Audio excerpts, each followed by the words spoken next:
नमस्कार दोस्तों, एक बार फिर से स्वागत है मेरे चैनल मिस्टर एमडी पे।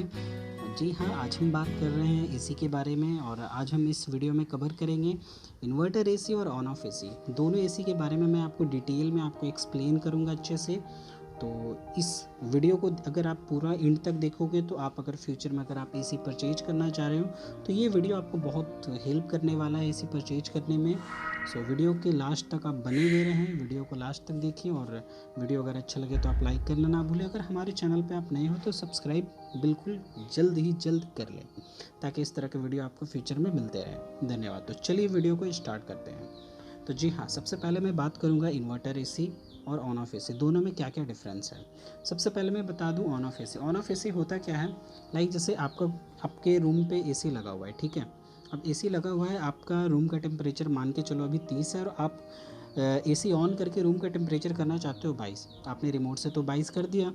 तो होता क्या है कि इंटरनल जो प्रोसेस है एसी का, अब आपका रूम का टेम्परेचर 30 है और रूम का टेम्परेचर एसी को 22 करना है। तो उसके लिए क्या करता है, एसी जो है मैक्सिमम स्पीड पे मैक्सिमम आरपीएम जनरेट करके आपके रूम को ठंडा करने के लिए 30 से 22 तक लेके जाता है।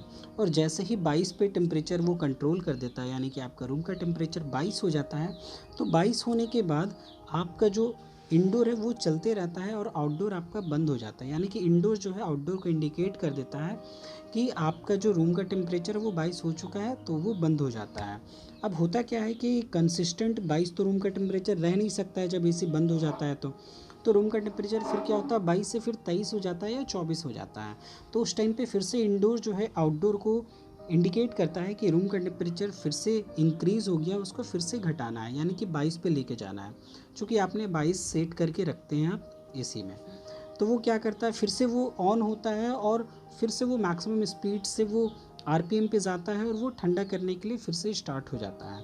तो ये जो बार बार जो है ना, ये ऑन ऑफ का प्रोसेस कंटिन्यूस चलते रहता है जब तक आप एसी ऑन रखते हो, ठीक है जी। तो अब हम बात करेंगे इन्वर्टर एसी पे। अब इन्वर्टर एसी का भी प्रोसेस ऑलमोस्ट सेम होता है, यानी कि आपका रूम का टेम्परेचर 30 है, आपने एसी ऑन किया, 22 कर दिया टेम्परेचर सेट, तो आपका जो एसी है ये भी मैक्सिमम स्पीड पे स्टार्ट हो करके ठंडा करने के लिए आपके रूम को 22 टेम्परेचर करने के लिए मैक्सिमम स्पीड पे ये रन करता है। बट जैसे ही इसमें टेम्परेचर 22 हो जाता है ना आपका रूम का टेम्परेचर, तो ये तुरंत क्या करता है, अपने स्पीड को ना घटा देता है, यानी कि आरपीएम को जो है लो कर देता है। लो आरपीएम पे ये चलने लगता है। तो लो आरपीएम पे चलने के कारण क्या होता है कि पहला बेनिफिट कि आपका AC bar bar on off नहीं हो रहा है। दूसरा कि ये एसी जब लोअर आरपीएम पे चल रहा है तो पावर कंजम्पशन भी आपका बहुत कम लेता है ये। तो अब होता क्या है कि आपका जो रूम का जो टेम्परेचर आपने जो 22 सेट करके रखा है, वो कंसिस्टेंट आपको कंटिन्यूसली 22 ही आपको रूम का टेम्परेचर फील होगा। तो मेरे हिसाब से इन्वर्टर एसी बहुत ही बेस्ट है। और मैं आपको एक वीडियो के माध्यम से आपको दिखाना चाहूँगा और समझाना चाहूँगा कि दोनों में एक्चुअली वर्क कैसे करता है, ठीक है। तो जैसा कि आप देख रहे हो इस वीडियो में, एक साइड इन्वर्टर एसी है, दूसरे साइड ऑन ऑफ एसी है। दोनों का जो कंप्रेशर कैसे कैसे आरपीएम पे वर्क करता है, ये मैं इस वीडियो के माध्यम से आपको समझाना चाहूँगा। जैसे कि आपने देखा, दोनों साइड, एक साइड इन्वर्टर एक साइड ऑन ऑफ काम कर रहा है कंप्रेशर। दोनों देखो आप मैक्सिमम स्पीड पे अपना काम कर रहा है, ठीक है। इन्वर्टर एसी क्या है कि वो भी 22 पे काम किया, ये भी 22 पे काम किया, बट दोनों ने जब 22 रूम का टेम्परेचर सेट कर दिया तो इन्वर्टर एसी ना स्लो चल रहा है। और आप अगर नोटिस करोगे इस वीडियो के डिस्प्ले में, देखोगे कि ऑन ऑफ एसी का जो कंप्रेसर वो बार बार जो है ना रुक जा रहा है रूम का टेम्परेचर कंट्रोल करने के बाद। तो होता ये है कि इसके कारण हो जाता है ये कि इन्वर्टर एसी जो है वो कंसिस्टेंट आपको कूलिंग देता है, यानी कि 22 आपने सेट करके रखा है टेम्परेचर, वो 22 कंटिन्यूस आपको फील कराएगा।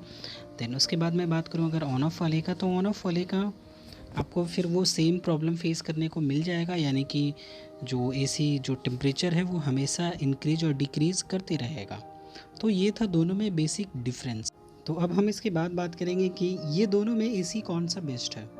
तो देखिए, एसी तो दोनों ही बढ़िया है, यानी कि ऑन ऑफ एसी भी और इन्वर्टर एसी भी, दोनों अपने अपने जगह पे बेस्ट है। बट मेरे हिसाब से अब अगर आप एसी परचेज करना चाह रहे हो तो मैं बोलूँगा आपको कि आप इन्वर्टर एसी के साथ जाओ। क्योंकि अब इसमें मैं सबसे पहले मैं बात करूँगा प्राइस के लिए। क्योंकि जो ऑन ऑफ एसी है वो अंडर 30,000 के अंदर ही आ जाता है, यानी कि 30,000 के अंदर आपको मिल जाता है। और अगर आप इन्वर्टर एसी में जाते हो तो 30,000 आपको प्लस, यानी कि 30 एंड एबव प्राइस में आपको मिलता है, 30,000 से ऊपर में। तो अब बात करते हैं कि दोनों में जो डिफरेंस आपको मिनिमम मिलेंगे देखने के लिए, वो कम से कम 5,000 का बेसिक डिफरेंस तो रहेगा ही रहेगा। तब होता क्या है कि जब आप एसी परचेज करने जाते हो स्टोर पे, तो स्टोर का जो सेल्समैन होता है वो आपको कन्विंस करेगा आपके बजट के अकॉर्डिंग कि आप ऑन ऑफ एसी ले लो या इन्वर्टर एसी ले लो, ठीक है। लेकिन मैं बोलूँगा कि आप अगर 5,000 बजट एक्स्ट्रा पे करोगे तो मेरे मेरे हिसाब से वो बेस्ट रहेगा आपके लिए, क्योंकि अगर आप इन्वर्टर एसी लेते हो तो क्या क्या बेनिफिट मिलेगा वो मैं बता देता हूँ आपको। सबसे पहला बेनिफिट मिलेगा कि दोनों एसी को ना, एसी जब स्टार्ट होता है दोनों को 180 वोल्ट चाहिए, ठीक है। यानी कि वोल्टेज का जो पावर होता है वो 180 होना चाहिए, तभी एसी ऑन होता है। तो अब होता क्या है कि अगर आपका वोल्टेज 180 हमेशा रहता है तब तो फिर ऑन ऑफ एसी ठीक है, चल जाएगा। लेकिन अगर आपका 180 से कम हो जाता है वोल्टेज कभी भी, या फिर इवनिंग के टाइम पे हम लोग देखते हैं मैक्सिमम कि थोड़ा सा वोल्टेज वगैरह कम हो जाता है हमारे घर पे, या फिर वोल्टेज फ्लक्चुएट करता है, तो उस टाइम पे क्या होगा कि आपका जो ऑन ऑफ एसी है वो हमेशा बंद हो जाएगा, वो फिर कंटिन्यूस नहीं चलेगा। लेकिन इन्वर्टर एसी के साथ ऐसा नहीं है, वो जब एक बार स्टार्ट हो जाता है ना 180 के साथ, तो अगर उसके बाद यानी कि स्टार्ट होने के बाद उसको 145 से लेकर के 180 के बीच में अगर वोल्टेज फ्लक्चुएट भी होता है तो भी वो खुद ब खुद मैनेज कर देता है वो आरपीएम के हिसाब से, और एसी जो है बंद नहीं होता है, जिसके कारण आपको रूम में जो है कूलिंग आपको कंफर्टेबल सेम कंसिस्टेंट मिलते रहेगा। तो ये तो हो गया वोल्टेज के कारण। अब दोनों में जो डिफरेंस है, अब होता क्या है कि अगर आप ऑन ऑफ एसी लेते हो ना, तो आपका अगर वोल्टेज ज़्यादा फ्लक्चुएट करता है तो आपको यहाँ आपके लिए एक्स्ट्रा सेविंग हो गया। यानी कि आप अगर आप मिनिमम से मिनिमम अगर आप देखते हो तो स्टेबलाइज़र अगर आप ख़रीदोगे ना 1.5 टन एसी के लिए, तो मैं बता दे रहा हूँ आपको कि 3 से 4 हज़ार रुपये आपको तो कम से कम एडिशनल लग ही जाते हैं स्टेबलाइज़र के नाम पे।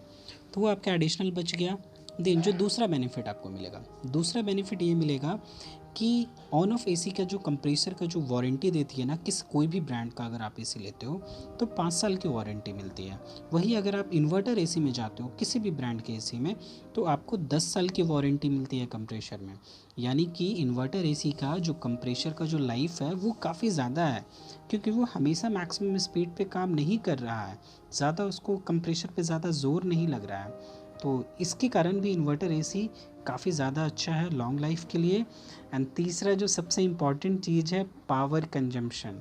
जैसे कि मैंने आपको वीडियो में समझाया कि power consumption on off AC ज़्यादा लेता है, इन्वर्टर एसी नहीं लेता है। तो मैं एक मोटा मोटी आपको बता दूं कि मान के चलो अगर आपका ऑन ऑफ एसी का बिजली बिल 800 रुपये आता है महीने का, ठीक है, तो वहीं पे अगर आप इन्वर्टर एसी यूज़ करोगे तो उसका जो बिजली बिल आएगा वो आएगा 500 टू 600 के बीच में।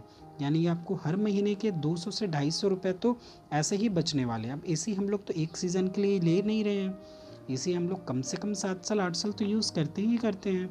तो आप उसको भी अगर आप कैलकुलेशन कर लोगे तो भी आपका एक्स्ट्रा ही सेविंग हो जाएगा, और साथ ही साथ आपको जो कूलिंग मिल रहा है वो अलग। तो आप इन्वर्टर एसी के साथ जाएं, आप पीस ऑफ माइंड रहिएगा। So thank you so much.